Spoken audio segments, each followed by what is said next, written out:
चलिए question number 10 chapter single entry and you keeps incomplete records of his business. Sir ये lining जो है incomplete records ये हमें पहचान करा रही है कि जो क्वेश्चन आया है इस सिंगल एंट्री चैप्टर में से आया है। He gives you the following information. सबसे लास्ट में पढ़ रहा हूं जी पहले। You are required to calculate profit और लॉस। तो जब ये लिख दी कि प्रॉफिट और लॉस निकालना है तो हमें ये वाला काम जरूर करना है, स्टेटमेंट ऑफ प्रॉफिट और लॉस। प्रॉफिट कैसे निकालेंगे सर? क्लोजिंग कैपिटल में ड्राइंग्स जोड़ेंगे और ओपनिंग कैपिटल एडिशनल दोनों घटा देंगे। फाइनल आंसर जो आएगा वो हमारा प्रॉफिट होगा, नेगेटिव आ रहा है तो लॉस होगा। ये डिस्कस कर चुके हैं लास्ट क्लास में, इसके भी चलो।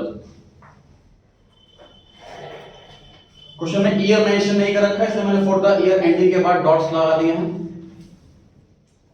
सबसे पहले लिखा है जी capital at the beginning of the year 16 lakh. बताइए जी किधर लिखूं? ओपनिंग कैपिटल के आगे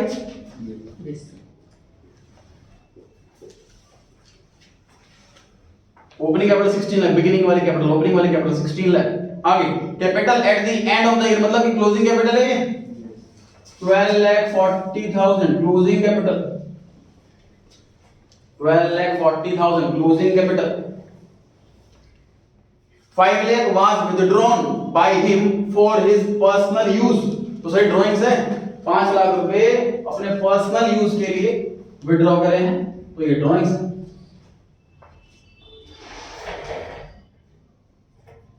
As Edu needed money for expansion for his business, he asked his wife for help. His wife allowed him to sell her ornaments। उसकी wife ने अब बोला कि मेरी ज्वेलरी बेच दीजिए, आपको बिजनेस में पैसों की नीड है तो, और वो ज्वेलरी बेच देता है और वो पैसा बिजनेस में लगा देता है। ये क्या है? Additional capital. Sir sir simple छोटी सी चीज को एक डिटेल में लिखा हुआ है। सेम वजह से प्रैक्टिकल लाइफ में ऐसा नहीं होगा कि हमारा बॉस आकर के बोलेगा मेरी एडिशनल कैपिटल इतनी है, मेरी ड्राइंग्स इतनी है। टेक्निकल टर्म उसको नहीं पता क्या होता है ड्राइंग्स का एडिशनल कैपिटल, वो तो पूरे पूरे सेंटेंस बताएगा कि मैंने वाइफ की ज्वेलरी बेच दी और पैसा लगा दिया। अब अकाउंटेंट हमें खुद सोचना है कि क्या चीज है। वो कहेगा मेरे को बच्चे की स्कूल की फीस भरनी थी, मैंने पैसा निकाल लिया। हमें खुद सोचना है कि ड्राइंग्स है। तो हमें तो बेसिक लैंग्वेज लेमैन की लैंग्वेज में क्वेश्चन मिलेगा और टेक्निकल लैंग्वेज में कन्वर्ट करना हमारा काम। तो 60,000 रुपीज ये एडिशनल कैपिटल। खत्म क्वेश्चन। तो सर पिछले क्वेश्चन की जैसा ही था ये, बस साफ साफ लैंग्वेज में नहीं लिखा हुआ, opening capital closing capital language को घुमा के लिखा हुआ है।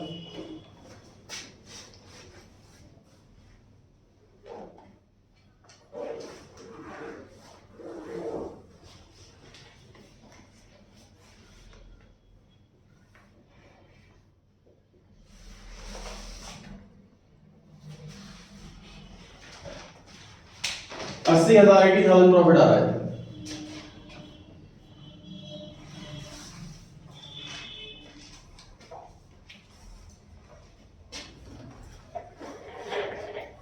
इसमें लैंग्वेज अगर ऐसी होती कि अपनी वाइफ से लोन लिया है उसने तो वो लायबिलिटी ट्रीट होती है, एडिशनल कैपिटल नहीं। ऐसे क्वेश्चन भी करेंगे, इन नोट्स के अंदर हैं। आई रिपीट, वाइफ दो तरीके से पैसे दे सकती है। तो भाई वाइफ ने पैसे दे दिए कि आप पैसा लगा दो बिजनेस के लिए। एक तरीका क्या होता है कि हस्बैंड कहता है वाइफ से कि भाई तू तेरे पास पैसे हैं, तू मेरे को उधार दे, मैं बिजनेस के अंदर लगाऊंगा, ऐसा लोन ले रहा हूँ और जैसे ही पैसा आएगा मैं तेरे को वापस कर दूंगा। विद इंटरेस्ट भी हो सकता है, विद इंटरेस्ट भी हो सकता है। तो वो लोन होगा, वो एडिशनल कैपिटल नहीं होगी, वो यहाँ नहीं आएगा। ऐसे क्वेश्चन भी हैं, लैंग्वेज में थोड़ा सा डिफरेंस है, पढ़ेंगे ध्यान से। नोट कर लिए सभी? नहीं बढ़ सकते हैं आगे 11th क्वेश्चन की ओर। सबसे पहले पढ़ रहा हूं 11th क्वेश्चन की last line. You are required to prepare statement of profit और लॉस।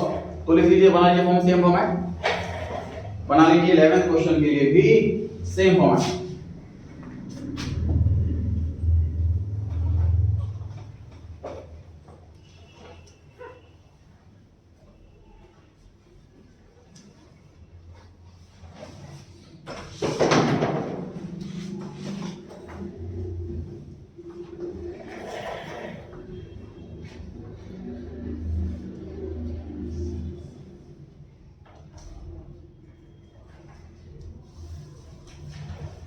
कंप्लीट बना लीजिए फॉर्मेट, सारे आइटम लिख लीजिए।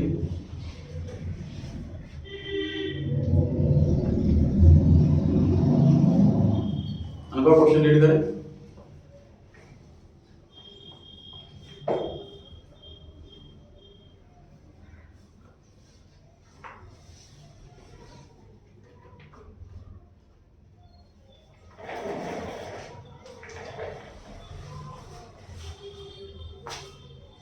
डन जी, फॉर्मेट रेडी सबका?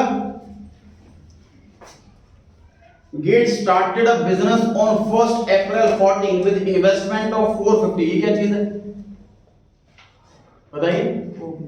Opening capital. साल की शुरुआत में इतना पैसा लगाया है, ये ओपनिंग कैपिटल है 4,50,000। लेकिन सर आपने कहा था इन्वेस्टमेंट कैपिटल नहीं होती, इन्वेस्टमेंट तो एसेट होती है। लैंग्वेज पढ़ी है, क्वेश्चन क्या बोल रहा है? ओनर कहता है कि मैंने इतना पैसा इन्वेस्ट कर दिया, तो बिजनेस के लिए तो कैपिटल नहीं। क्वेश्चन में ऐसा लिखा होता कि बिजनेस के पैसे से हमने कहीं पैसा इन्वेस्ट करा, तो वो इन्वेस्टमेंट नाम की एसेट होती, वो कैपिटल नहीं होती। ठीक है, तो हमें ऐसा रट करके नहीं जाना है कि सर इन्वेस्टमेंट तो हमेशा एसेट होती, कैपिटल नहीं हो सकती। लैंग्वेज पढ़ के उसका मीनिंग निकालना है कि ओनर कहता है कि मैंने पैसा इन्वेस्ट करा है बिजनेस के अंदर, यही capital. During the year he withdrew 80,000 for personal use. ये क्या चीज है? ड्राइंग्स।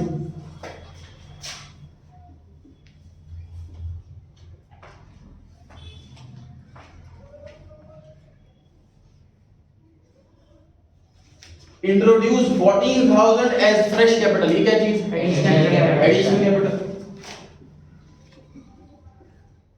मुझे सर ऐसा लग रहा है आंसर के अंदर समझ लीजिए 4 फिल इन द ब्लैंक्स हैं, बस 4 फिल इन द ब्लैंक्स हमें क्वेश्चन से ढूंढ करके लिखने हैं और आंसर खत्म। आगे अब बस क्लोजिंग कैपिटल रहेगी, बाकी सब कुछ कंप्लीट है। क्लोजिंग कैपिटल मिल जाएगा, एक बार आंसर आ जाएगा। पढ़ते हैं आगे। His position of assets and liabilities on 31st March 15, मतलब साल के एंड की बात कर रहे हैं, क्लोजिंग टाइम की बात कर रहे हैं। Student as follows: cash, stock, BR, debtor, creditor, BP. और आगे लिखा प्रॉफिट निकाल। देखिए हमें एसेट दे रखी, हमें लायबिलिटी दे रखी, लेकिन हमें दोनों ही नहीं चाहिए, हमें कैपिटल चाहिए। लेकिन एसेट लायबिलिटी की हेल्प से कैपिटल निकाल सकते हैं, डेफिनेटली निकाल सकते हैं। तो ध्यान से देखें,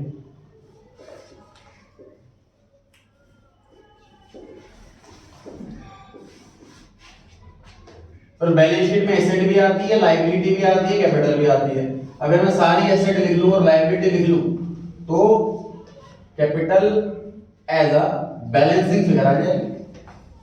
जितनी भी आइटम दे रखी है यहाँ पर वो सारी एसेट्स एसेट में लिख ली जाए, सारी लायबिलिटी लायबिलिटी में लिख ली जाए, और दोनों का टोटल मुझे पता है मैच होता है बैलेंस शीट का, तो capital as a balancing figure आ जाएगी, और वो मैं यहाँ लिखूंगा।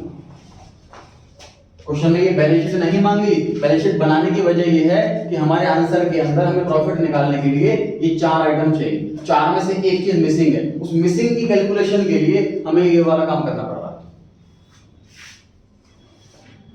बताइए फटाफट, कैश इन हैंड कहां लिखना है? शुरू हो जाएगी, बनाइए फॉर्मेट।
क्लोज कैपिटल आ गई है, इसको पीएनएल की स्टेटमेंट में लिखें, फिर आंसर निकालने की कोशिश करें।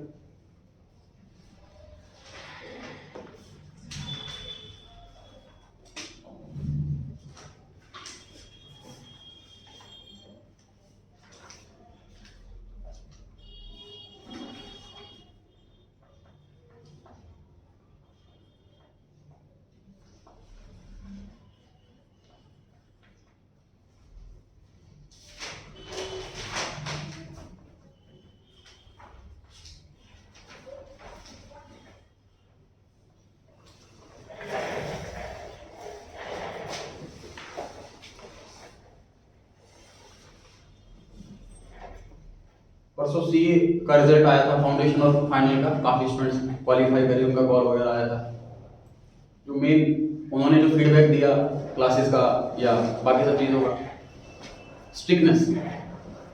देखिए सुना ही होगा आपने पहले भी, जो दो ही लोग हैं सर जो आपके हमेशा फेवर में सोच सकते हैं, वो आपके टीचर और पेरेंट्स, जो आपका कभी नेगेटिव नहीं सोचेंगे।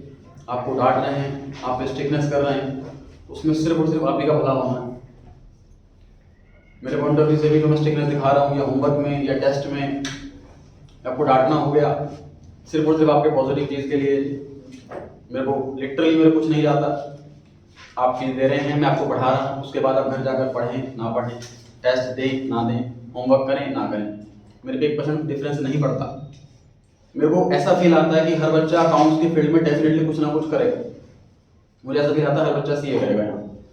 तो सीए के बेस पर मैं आपको इतना अकाउंट स्ट्रॉन्ग करना चाहता हूँ, मेरा बेस इतना स्ट्रॉन्ग करना चाहता हूँ कि आप भले ही कुछ कोर्स आप अपने प्रेफरेंस के अकॉर्डिंग आप कोर्स करेंगे, जो भी अकाउंट सब्जेक्ट जो है ना वो हर एक कोर्स के अंदर है। BCom, BBA, CA, CA, CM में कोई भी कोर्स करोगे, अकाउंट सब्जेक्ट हर फील्ड के अंदर है। तो अकाउंट इतना स्ट्रॉन्ग होना चाहिए। उन स्टूडेंट ने यही बताया कि सर बेस बड़ा स्ट्रॉन्ग था, 11th क्लास से पढ़े तो बेस स्ट्रॉन्ग था, लॉजिक्स हर चीज़ के पता थे।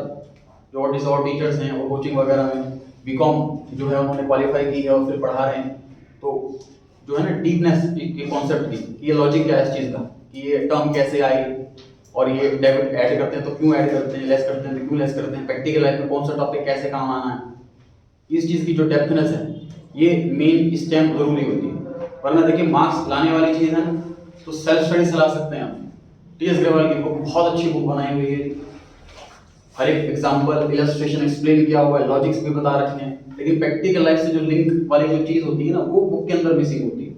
मेन आप सोचिए कि कोचिंग इस पर्पज से ले रहे हैं आप कि सर प्रैक्टिकल लाइफ से कैसे लिंक करें, ये चैप्टर प्रैक्टिकल लाइफ में कब काम आएगा, मैं अकाउंटेंट हूँगा प्रैक्टिकल लाइफ में तो उसको कैसे हैंडल करूँगा, कैसे टैकल करूँगा, क्या प्रैक्टिकल लाइफ में अकाउंटेंट की लाइफ में क्या दिक्कतें आती है किस चैप्टर में।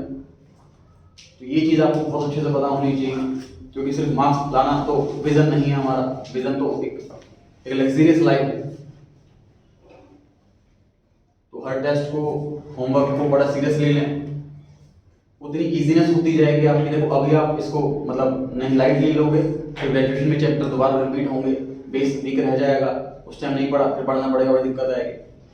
जैसे आपने हर सब्जेक्ट में देखा होगा तो 10th क्लास तक मैथ हो गई या इंग्लिश हो गई, आपने मान ली स्टार्टिंग 4th, 5th, 6th में मान लो आपने इतना अच्छे से नहीं पढ़ी मान लो इंग्लिश, तो अभी कितनी ज़्यादा दिक्कतें आ रही होंगी उन स्टूडेंट्स को जिनकी इंग्लिश वीक, कि सर हम इस लेवल 11th क्लास की इंग्लिश नहीं कर पा रहे हैं, या फिर 6th, 7th, 8th में मैथमेटिक्स पे अच्छे ध्यान नहीं दिया, कुछ कैलकुलेशन में ध्यान नहीं दिया, फिर 9th, 10th, 11th में सर मैथमेटिक्स में दिक्कतें आ रही हैं क्योंकि बेस भी खराब है। तो सेम चीज़ें रिफ्लेक्ट होंगी आपकी ग्रेजुएशन में, 11th, 12th में अगर बेस खराब रह गया है तो मतलब मेरे पास जो स्टूडेंट्स मेजोरिटी आते हैं वो पढ़ने वाले ही आते हैं जो सीरियसली पढ़ सकते हैं। मैं डांट बांट के भगा देता हूँ, समझ लो इसको नहीं पढ़ना होता, अपने आप इसको लगता है कि यार होमवर्क चेक करना पड़ेगा, नहीं करा तो फिर डांट पड़ेगी, फिर आना बंद कर देता नेक्स्ट क्लास से। तो मेरे को चाहिए भी कि मतलब क्लास में मुझे हंसी मजाक नहीं चाहिए, हम यहाँ पे नॉलेज लेने के लिए आए हैं। डेली आपने शायद फील करा हो कि हम 1 घंटा का लगाया है तो कुछ ना कुछ यार लर्निंग लेकर के गए, कुछ नया कॉन्सेप्ट सीखा, लिंक करके प्रैक्टिकल लाइफ से कुछ नया कॉन्सेप्ट माइंड में फिट हो गया। ये कॉन्सेप्ट पता माइंड से कभी नहीं जाएगा। जो आप क्लास में कॉन्सेप्ट सीख रहे हैं, भले आपके मान लीजिए आपने मेहनत नहीं की, देखो मार्क्स तो आपकी मेहनत पर है, आप घर पे रिविजन कर रहे हैं, होमवर्क कर रहे हैं तो मार्क्स आएंगे, नहीं कर रहे तो नहीं है, लेकिन कॉन्सेप्ट जो मैं बता रहा हूँ अगर आप ध्यान से सुन रहे हैं तो कॉन्सेप्ट आपके माइंड में लाइफ टाइम रहने वाला है। तो कभी भी आप मतलब पीछे नहीं हटेंगे कभी भी लाइफ में, इस फील्ड में, अकाउंट्स की फील्ड में, बाकी सर्च का नहीं है। खैर वापस आते हैं ये क्वेश्चन पे। क्लोजिंग कैपिटल आ गई है 6,21,000 रुपीज, टोटल आ गया है 7,01,000, इसमें से माइनस कर रहा हूं मैं 4,64,000, कितना आंसर आया? 2,37,000। सर अब तक जितने क्वेश्चन कर रहे हैं उस क्वेश्चन में हमने सिर्फ यही वाली स्टेटमेंट बनाई थी, इस वाले क्वेश्चन में एक्स्ट्रा काम क्यों करा? क्योंकि क्वेश्चन में क्लोजिंग कैपिटल मिसिंग थी। क्लोजिंग कैपिटल की जगह कोई और इंफॉर्मेशन दे रखी थी, एसेट और लायबिलिटी। तो एसेट लिखा हमने, लायबिलिटी लिखा और capital as a balancing figure निकाल दिया। तो जब भी क्वेश्चन में कैपिटल मिसिंग हो और उसकी जगह एसेट लायबिलिटी दे रखी हो तो ये एक्स्ट्रा काम बन जाता है हमारा। ठीक है जी। सर ये हमें पेपर में भी शो करनी पड़ेगी। डेफिनेटली सर, रफ कुछ भी नहीं है, सब कुछ क्लियर वर्क है। पेपर में शो करने है डेफिनेटली, रफ कुछ भी नहीं होता, सब कुछ क्लियर वर्क होता।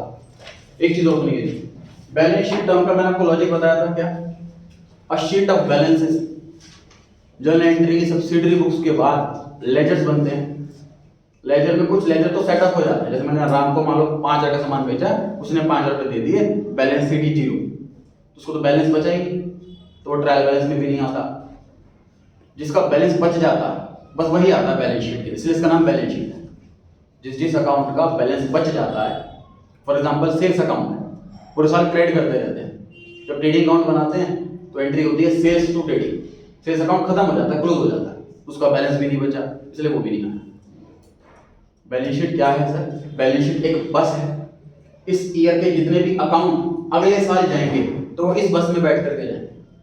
जिन अकाउंट का बैलेंस 0 हो गए वो उसी साल में खत्म हो गए, एसेट लायबिलिटी कैपिटल का बैलेंस बच जाता है, वही अगले साल जाते हैं। तो सर इनकम्प्लीट रिकॉर्ड्स चैप्टर का नाम है, इसमें बिजनेसमैन ने अकाउंटेंट रखा ही नहीं, जर्नल एंट्री करेंगे नहीं, लेजर बनाए नहीं, तो बैलेंस शीट कैसे बन जाएगी? तो टेक्निकली बैलेंस शीट जो टर्म है ये गलत है, इसलिए इस चैप्टर में हम बैलेंस शीट वर्ड इस्तेमाल नहीं करते, इसकी जगह स्टेटमेंट ऑफ अफेयर्स। आप लोग को इस तरीके से काटना कि ध्यान रहे, मतलब इसको ऐसे मत काटना कि दिखे ना, इंटेंशनली मैं ऐसे लिखवा रहा हूँ, बैलेंस शीट पे ऐसे तरीके से क्रॉस लगाना फिर लिखना, आपको ध्यान रहे कि ये नहीं लिखना है और ये लिखना है। स्टेटमेंट ऑफ अफेयर्स, सिर्फ नामकरण बदला है इसका, कंटेंट वही है, एसेट भी इधर, लायबिलिटी भी इधर, क्योंकि नाम सूट नहीं करता बैलेंस शीट एक इनकम्प्लीट रिकॉर्ड वाले के, इसलिए बस नाम चेंज करा हमने।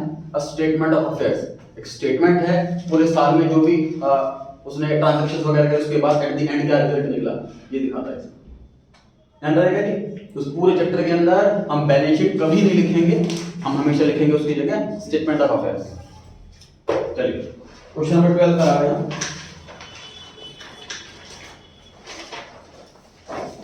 12 13 पे होमवर्क लिखा हुआ है, 14 पर आ रहा है। क्वेश्चन नंबर 14,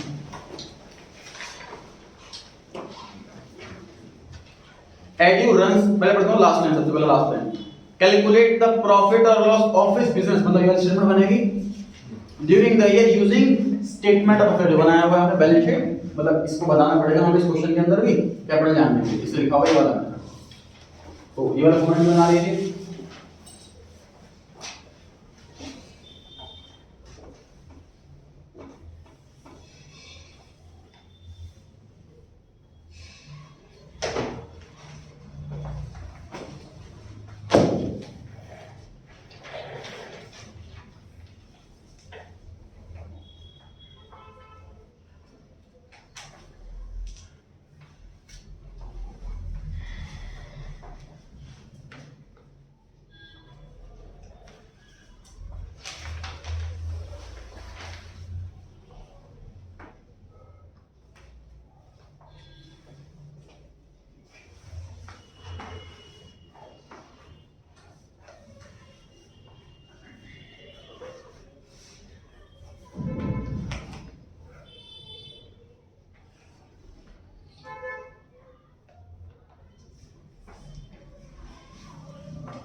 क्वेश्चन नंबर 12 13 भी दिखाना है आपको नेक्स्ट क्लास में Tuesday.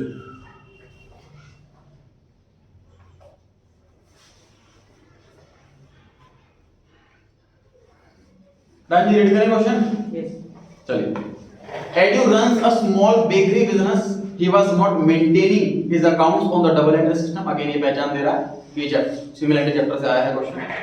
On 1st April AD he started business with a capital of 780, ये क्या चीज है? ओपनिंग कैपिटल से बिजनेस स्टार्ट करा है, कैपिटल से, ओपनिंग कैपिटल है 7,80,000। आगे on 31st March 19 His incomplete records provide the following data. Amount due to supplier of raw material, ये क्या चीज है? क्रेडिट है कितना ये? सप्लायर को इतना पैसा देना बाकी है, क्रेडिटर है जी। बनाए जी स्टेटमेंट ऑफ अफेयर्स।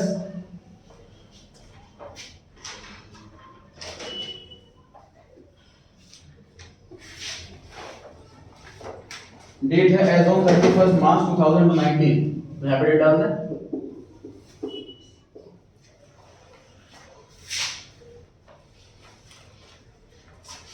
ये क्रेडिटर्स है सर 1,75,000।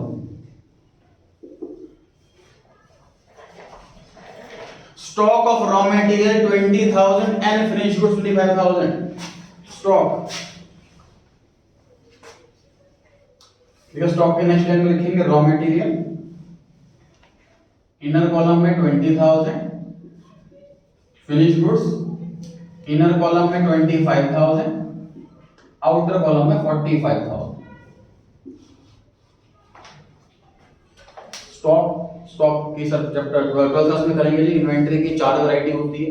रॉ मटेरियल जो सामान हमने खरीदा है बनाने के लिए, वर्क इन प्रोग्रेस आधा अधूरा बना हुआ, फिनिश गुड्स कंप्लीट रेडी हो गया, और स्टॉक इन ट्रेड जो हमने खरीदा है बेचने के लिए।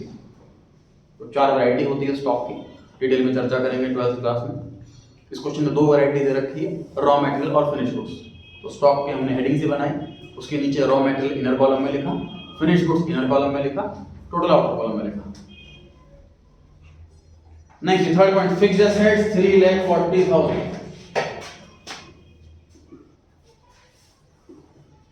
Fixed assets 3,40,000 asset. Amount due from customer, ये क्या चीज? डेटर से, कस्टमर से पैसे लेने।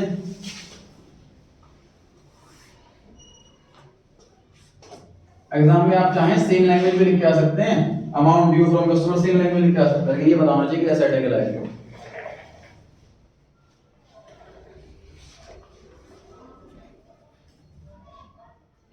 He had withdrawn 25,000 per month for meeting his personal expense, ये क्या चीज है?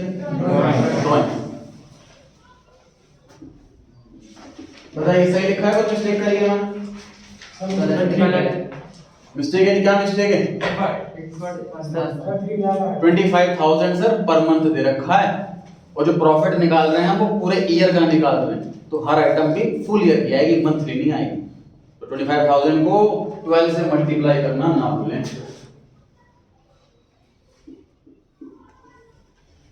क्या आपको दिख रही होगी सर गलती होने वाली जगह है? तो ऐसी जगह है जहाँ पे पूरी गलती हो सकती है। एग्जाम में हमें जैसी ड्राइंग्स दिखेगी हम तुरंत 25,000 रुपये लिख देंगे, इस पे शायद ध्यान ना दें कि पर मंथ लिखा हुआ और मल्टीप्लाई 12 भी करना है।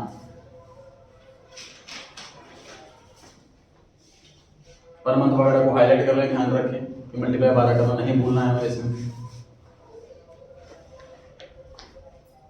He had introduced 70,000 as capital during the year, क्या चीज? Additional capital है sir during the year, extra पैसा लगाया हुआ।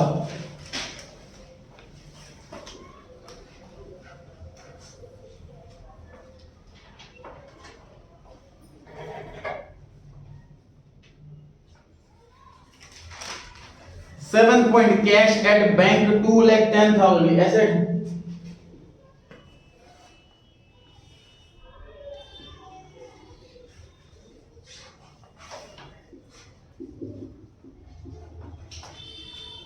एंड कैश इन हैंड 18,000, ये भी एसेट।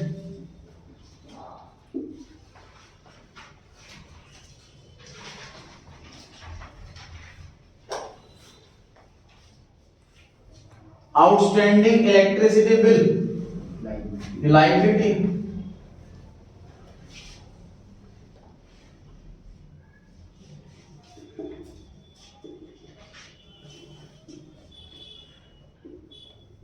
ये आउटस्टैंडिंग की शॉर्ट फॉर्म एग्जाम में अलाउड होती है, O/S। खत्म जी क्वेश्चन। इस क्वेश्चन में भी नोटिस करें, पिछले क्वेश्चन की तरह इस क्वेश्चन में भी क्लोजिंग कैपिटल मिसिंग है। ड्राइंग्स पता है, ओपनिंग कैपिटल पता है, एडिशन कैपिटल पता है, तो क्लोजिंग कैपिटल जानने के लिए ही हमें बनाना पड़ रहा है स्टेटमेंट ऑफ अफेयर्स। इसी को नाम दे दिया स्टेटमेंट ऑफ अफेयर्स मेथड। कोई मेथड तो है नहीं, सिंपल सी बात है, कैलकुलेशन हम कर रहे हैं कोई फिगर फाइंड आउट करने के लिए, हमें वर्किंग नोट करना पड़ रहा है। टोटल बताइए एसेट साइड का 10,33,000 कितना 10,33,000 10,17,000 33,000।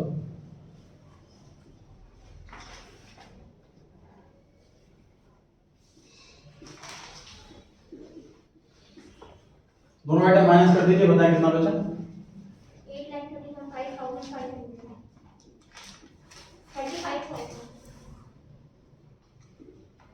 8,35,500।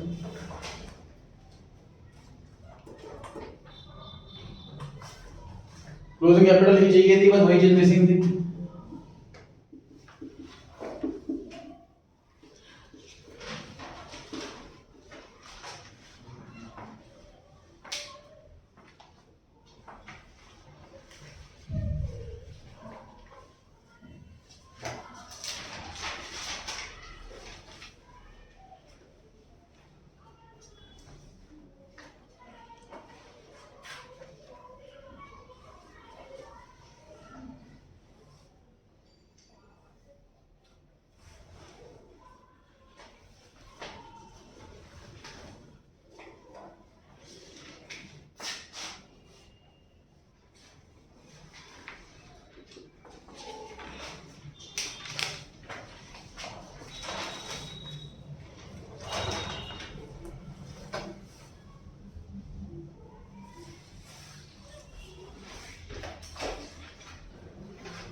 प्रॉफिट आ रहा है सर 2,85,500।